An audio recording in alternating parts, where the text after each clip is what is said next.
मैंने इमीडिएटली उसको चेंज किया था कि दिल दिल दिल दिल में मची मची है हलचल हलचल हलचल, तो वो इमीडिएटली उन्होंने मुझे एक बोनस दिया था। विनोद ऐसे बहुत करते हैं, विनोद बहुत बोनस देते हैं। लगे रहो मुन्ना भाई में पल पल गाने का मुखड़ा फिल्म के प्रोड्यूसर विधु विनोद चोपड़ा ने सजेस्ट किया था। हुआ यूं कि म्यूजिक डायरेक्टर शांतनु मोइत्रा ने विधु विनोद चोपड़ा को इस गाने की धुन सुनाई और वहीं पर उन्होंने इसके लिए लिरिक्स भी सजेस्ट किए। आगे का हिस्सा लिखा लिरिसिस्ट स्वानंद किरकिरे ने, जिससे विधु विनोद चोपड़ा इतना खुश हुए कि उन्होंने फौरन स्वानंद को 1 लाख रुपए का चेक दे दिया। कुमार हिरानी एक परफेक्शनिस्ट हैं और शायद इसीलिए सिर्फ 2 फिल्में बनाने के बाद ही उनका नाम हिंदी सिनेमा के सबसे बेहतरीन डायरेक्टर्स में लिया जाता है। जब तक एक एक चीज एक एक शॉट वैसा नहीं होता जैसा वो चाहते हैं, तब तक वो कोशिश करते रहते हैं। अब मिसाल के तौर पे लगे रहो मुन्ना भाई में सेकंड इनिंग्स हाउस के सिलेक्शन को ही ले लीजिए। दिखने में तो ये घर काफी सिंपल था, लेकिन इसे ढूंढना इतना सिंपल नहीं था। Yeah, the second inning house is it's an actual house in Warsaw.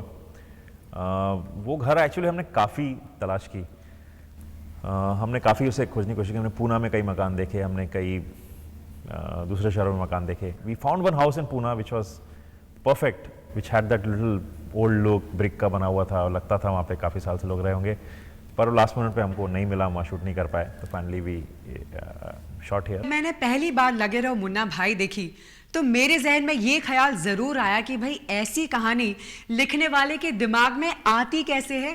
एक ऐसी कहानी जिसने हमें रुलाया भी और हंसाया भी, और सबसे बढ़कर बापू के जरिए जिंदगी का सही फलसफा भी सिखाया। फिल्म की स्टोरी जितनी मजेदार थी उतनी ही इंटरेस्टिंग थी फिल्म के बनने की स्टोरी। मैं एक दूसरी फिल्म बनाना चाहता था जो लगे रहो मुन्ना भाई नहीं थी, मगर उसका कॉन्सेप्ट ऐसा था कि एक 15-16 साल का लड़का है 1946 में, जिसे महात्मा गांधी मिलते हैं एक छोटे से गांव में, और वो काफ़ी उनसे इम्प्रेस हो जाता है, मगर बाद में किसी एक ब्रिटिश सोल्जर से लड़ते लड़ते उसे कुछ चोट लगती है सर पे और वो कोमा में चला जाता है। 50 साल के बाद एक आज़ाद भारत में वो वापस जागता है, और उसे पहले तो खुशी होती है कि वो देश आज़ाद हो गया, फिर दुख होता है जब पता लगता है कि महात्मा गांधी नहीं रहे। तो वो कहानी मैं लिख रहा था, काफ़ी वक्त तक वो लिखता रहा, पर मुझे ऐसा लग रहा था कि यूनिक आइडिया था, मगर कहीं जाके वो बड़ा सीरियस फिल्म हो जा रहा था। तो अचानक एक दिन एक ख्याल आया कि अब सीरियस उसे कैसे उसे लाइट हार्टेड किया जाए। तो मैंने कहा अगर उस लड़के की बजाय अगर मुन्ना भाई से मिले तो क्या होगा। तो वो एक सुबह कभी ये थॉट आया और उसके बाद फिर लगे रहो मुन्ना भाई। इस फिल्म को मैं जितनी बार भी देखती हूँ मेरा दिल नहीं भरता।